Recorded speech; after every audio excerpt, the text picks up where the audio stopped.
Shalom to everyone here on this Zoom call. Welcome to our Bible study Friday morning once again. It is chapter 19 of the book of Jeremiah, of course, 19 of 52. If you haven't yet read the chapter, please stop the video now. Go and read it and then rejoin us once again. As customary, 25 minutes, Bob Mendelsohn, the head of Jews for Jesus, will teach. We will learn, take notes. And of course, one of the things we'd love to do is if you have not yet subscribed to our YouTube channel, do so right here and press like. And if you'd like to be part of our Bible study on a Friday and you haven't sent us your email, please email us at admin@jewsforjesus.org.au and we will send you a link. In the meantime, we'd love you to sit back, take some notes. It is Jeremiah chapter 19. Thank you, Bob. Thank you, Jimmy. And thank you, friends, for joining me in this Bible class one more time as we investigate what the prophet Jeremiah had to say to us as 21st century people. After all, this chapter was written over 2,500 years ago, and what possible information could this give us about our lives, about truth, about consequences? Stay tuned. Let's see. If you haven't read the chapter yet, chapter 19, please pause your playback, read it, and then rejoin us. Thanks. Welcome back. Last week we saw the prophet attend to the house of the potter and learn about potter's wheels and about pots. Now this week it appears that the purpose of his visit also included shopping. And when he bought the jar from the potter, he didn't bring it home and put it on his mantle. Instead, he was told to conduct a ceremony with the jar as the center point of attention. And this would be another object lesson to Judah of her folly and the consequences they bring on themselves. So let's dig in. Verse 1 of chapter 19, God tells him, go buy a jar. Okay. One item on the shopping list for the prophet. That's all it is. It makes sense to me that chapters 18 and 19 are one unit, at least when the scribe composed the text again. He put them near each other. This week, Jeremiah is instructed to take some associates with him, some elders. The word elder is used twice, elders and some elder priests, and to go to the valley just on the south side of Jerusalem, the valley of the Ben Hinnom. Look at chapter 7, you'll see that. South of Jerusalem, it was a contemporary locale for Molech worship.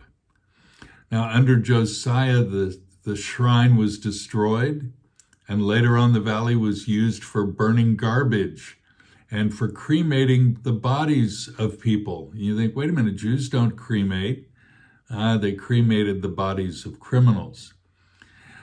The site probably is identified with the Wadi of Al-Rababi, and it leads into the gate. Here it's called the Potsherd Gate. Sometimes it's called the Dung Gate. It's probably the same. The place where broken pottery was deposited.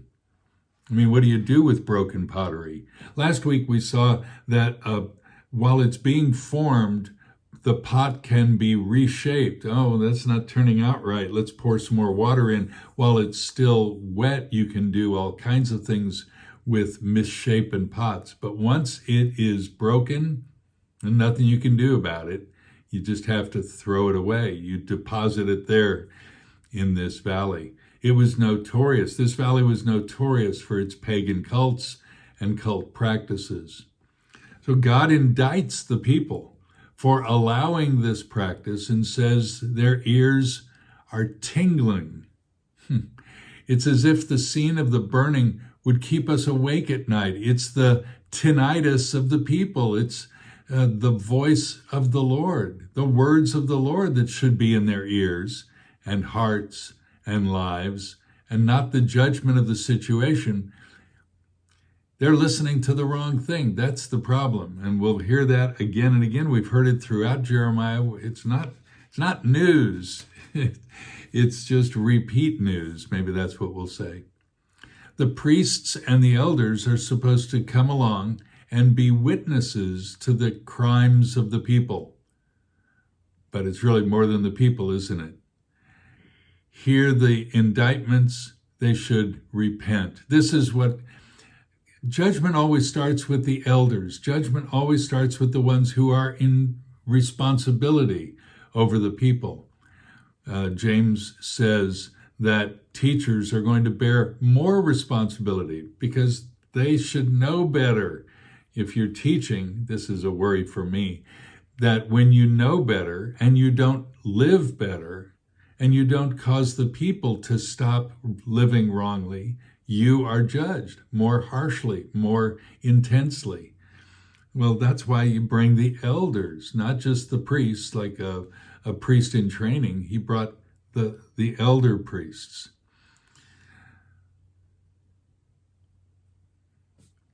As a result of hearing and feeling the guilt or the conviction of the Holy Spirit, we say, the elders should then turn and charge the people with this reality, with the suitable charges, and ask them to repent. So we repent and we turn to others and repent.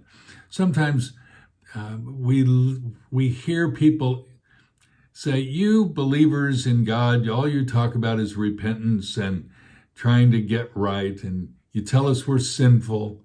And they hear the charges that we bring to them. They don't know that we've responded to those charges ourselves. And I think that's one of those good reminders from God, for me, maybe for you as well, that when we turn and ask someone, you've been living wrong, or this action is wrong, or hanging out in that area is not appropriate. Look, I had God tell me that I needed to change in this area. Maybe it will help you as well. But none of this even makes a difference in the hearing of the eldership here in Jeremiah 19. The 5 actions that they're guilty of are described in verses 4 and 5. And I hear it like a child coming up and blaming his kid brother for actions of their troubles. And he did that wrong, and he did that. I almost hear it like tattletaling or dobbing somebody in. But listen to this with the word "and" as the key.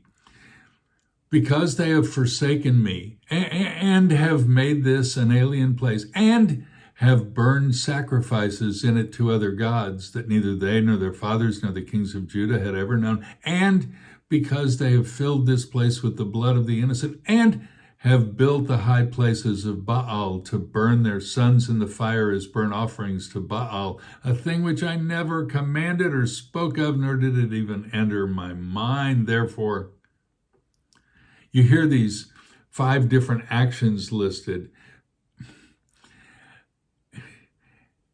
It's almost treaty-like. Here's the list of things you've done wrong.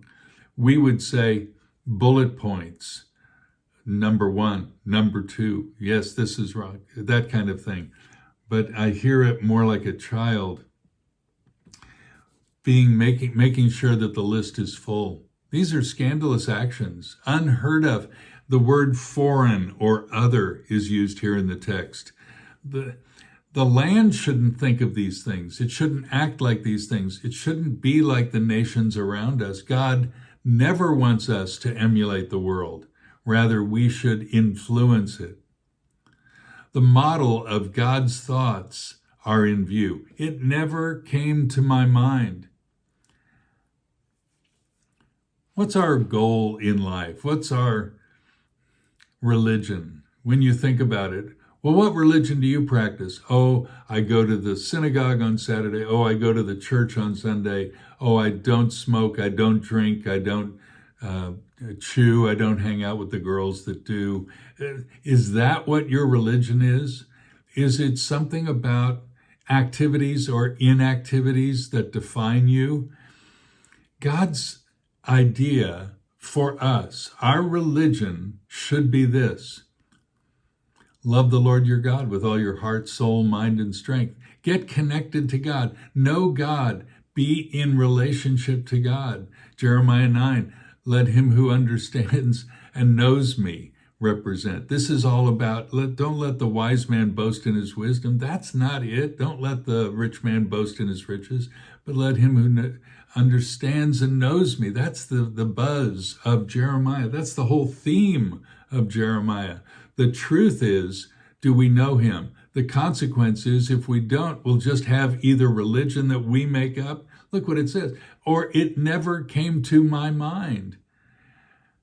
That is so foreign to God that he never even came up with it. I mean, we've come up with things that are just so out of bounds. Some wonder if this notion of desired by, he says, I never desired these things. It raises the question whether they were even performed in the name of God. And that's my conclusion. I think so. Was this a cult site, and were the cult practices dedicated to God or to Baal, Yahweh, in a syncretistic manner?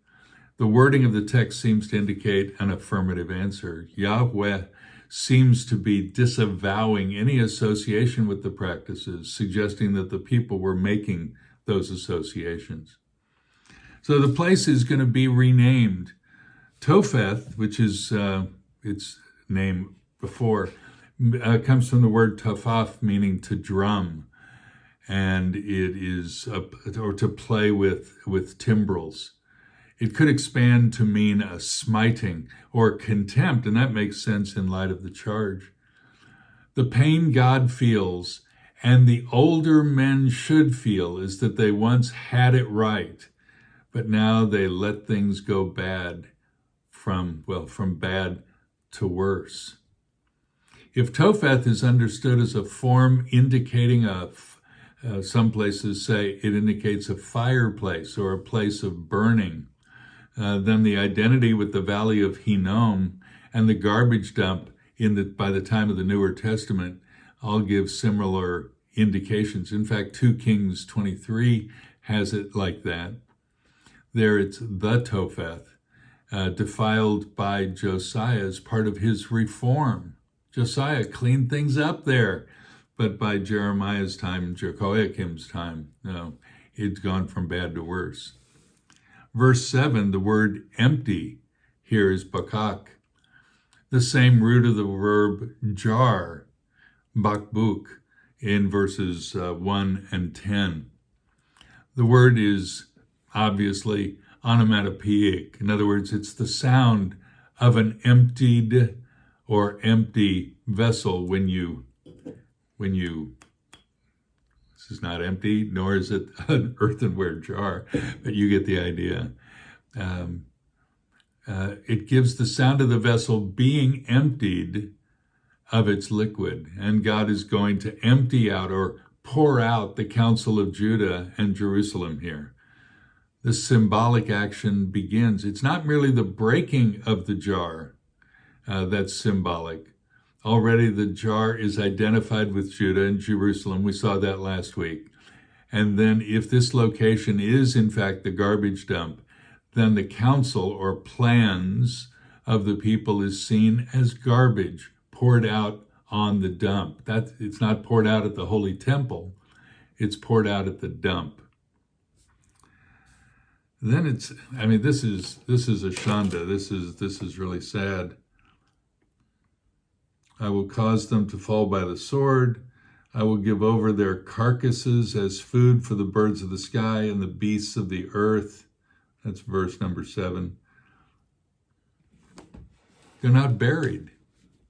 Burial is honor to the dead person. Dishonor is no burial. It's a shanda, the ultimate disregard and penalty for sin. Josiah's reforms, and look at 2 Kings 23, it's really clear there. The use of bones to defile an area is embarrassing. Look, we as people and Israel as a land is responsible to follow God. It was the land that should lie fallow every 7th year. It was the land that should lie fallow in the 50th year. The land is responsible to honor it's dead, and it's living to produce well. Israel, the land, Israel, the people are responsible to be in relation to God.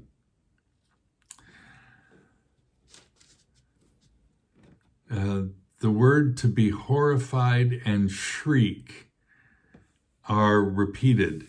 And it's a common device in Jeremiah to shriek shrieky sounds, or horror that they horrify. The noun and verb are the same. It amplifies the sound of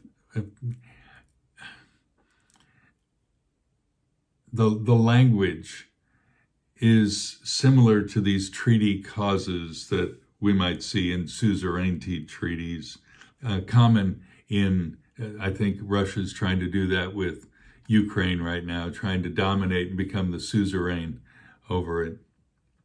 Look, verse 9, I almost can't even read this. Cannibalism is rampant. I cannot even imagine the evil that caused this to happen.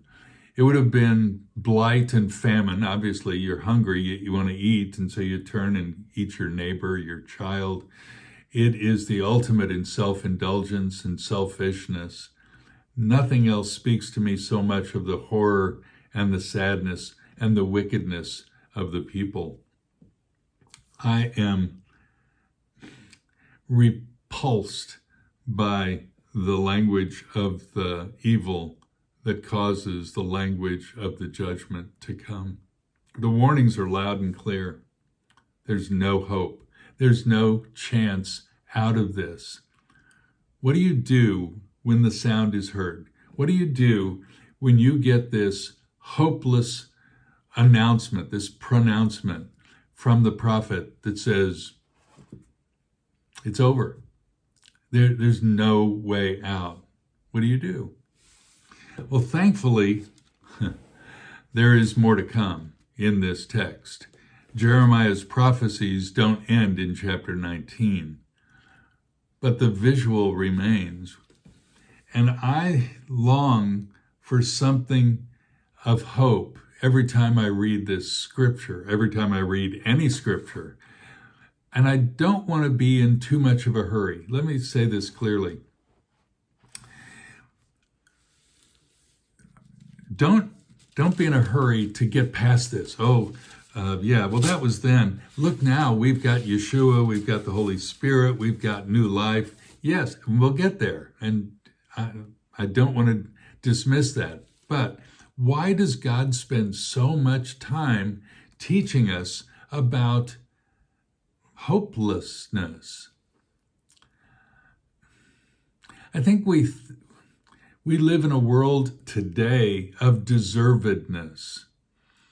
And I was describing before the meeting to some folks of what I'm viewing here in Warsaw, of the way people drive, the way people walk in, and I'm almost shocked. I don't know why. Maybe people in Sydney, maybe people in Australia and New Zealand are kinder and gentler. I don't know. Maybe I spent 2 weeks in Kansas and Missouri and people there are just nicer. I don't know to what I'm comparing, but it is clear that people here are rude. And maybe they weren't rude 2 months ago when the war began and Ukrainian refugees began flooding into Warsaw and other cities in Poland and Romania and Germany, just kept rushing through. So maybe they're just weary and they've run out of generosity. I don't want to malign them, but I'm experiencing malignable actions. And I think that that's surprising and almost shocking. And it's based on deservedness and entitlement. And it's one of those things that I've experienced in my own life. Why do I expect people to do this for me, to give this to me, to yield for me, to do whatever? It's because I deserve it. I am entitled. Well, no, I'm not. And the record of Jeremiah continues to remind me almost daily, because I'm reading this over and over again, writing down more notes as I keep reflecting on this idea of I deserve. They owe me. So when you read the book of Jeremiah, when you read chapter 19 as a standalone, it ought to bring you to beat your breast. I don't deserve. I'm unworthy. I'm a sinner. I am sorry. When you get to that, when that hits you, you're in the right place. Don't rush away from that. Then, what can wash away my sin? What is the source of real hope? And I believe they're found in the last verse of this text, almost as a hint, so that you should not miss it. There it is, verse 15. Thus says the Lord of hosts, the God of Israel, behold. I love the word behold in the Bible. Don't miss it. This thing is so... If you've missed it before, now listen. Now listen. I'm about to bring to this city and all its towns the entire calamity that I have declared against it because, here's the reason. So if you want the converse of a judgment, listen to what the cause of the judgment is. Because they have stiffened their necks so as not to heed my words. They're the two hints right there. Have a pliable neck. Don't say, I will not. Like a front rower in a rugby 7. I will not. No, I'm going to be moldable. You see, once the pot is dry, once the pot is big book, it's empty in that onomatopoeia sound. All that you can do, once it's broken, toss it in the fire. It's useless. Not going to be any good.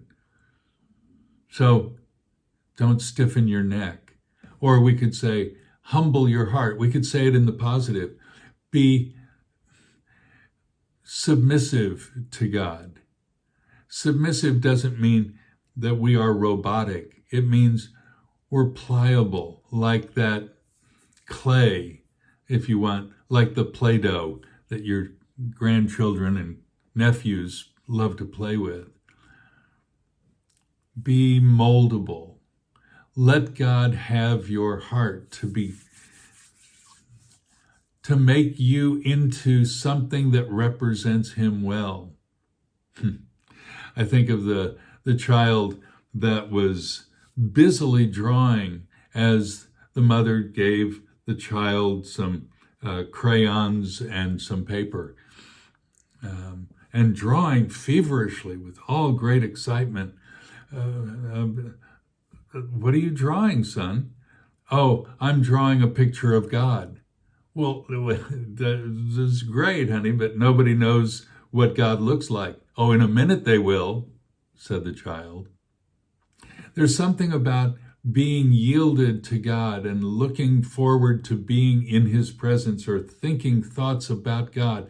That notion of pliability is huge, number one. Number two, didn't heed my words. Didn't heed my words. What is that? What that is the theme of this book, that if you heed his words as truth, if you listen to him as truth, if you trust that his words are true, the consequence is benefit to you. The consequence is a life that's full. And if you don't, there are consequences of darkness. That's the end of the story. You want help? It's been told and retold throughout this prophecy. Don't miss it. God wants you to have life. Yeshua is the Messiah. We've concluded that over time. And many people were trying to sort that out in his day. Jewish people were trying to sort that out in his day. And there was a moment in Yochanan, he's confronted by them, and he says, you search the scriptures, thinking that in them you have eternal life, but they speak of me. They had a love for the words of God, but not the word of God. That is, the words pointed to a person who would come. There is a reality that is wrapped up in the words, but don't get confused. The words are not to be unpacked and divided and studied, and we're not supposed to live in the Bible. We're supposed to live in God, described in the Bible. So this book that we study, this book that we love, this book that we read and mark and inwardly digest is designed so that we can love our neighbor as ourselves, so that we don't miss out. You search the scriptures, thinking in them you have eternal life. Heed my words. Get to know me, the only wise God. This is what my takeaways are from Jeremiah 19. Jimmy, let me turn it back over to you. Thanks, everyone. Friends, it's at this time where we give you an opportunity to come into right relationship with this God of Jeremiah chapter 19. You see his heart. He sees your heart. The thing that separates you from him is your sin, your idolatry, your ways that are selfish. But he wants to show you his mercy and his grace, and he wants to give you his peace, because it is the goodness of God that brings one into repentance and right relationship. So why don't you taste and see that God is good today? In your own words, where you're sitting right now, if you could just ask him, Lord, I don't know you and I need you. I'm not at peace. I want to know your peace. I need your comfort. I don't have it. My life is in disarray and I need my life to be straightened out. And I heard you do that. You've done it for many others. I'm sick. I need healing. You're the healer, I've been told. If you have prayed in those terms and in those words and have asked him to forgive you and to come into your world, please let us know at admin@jewsforjesus.org.au, and we'd love to send you some literature. We'd love to pray with you. We'd like to stand with you. We'd like to believe with you. We would like to invite you into the family of God. That's right, into the family of God. God, the Father of heaven, is your Father, and today you are his child. Why don't you let us know, please, once again at admin@jewsforjesus.org.au, and we will send you some information. In the meantime, don't forget, chapter 20 of 52. Join us next Friday. Shabbat Shalom.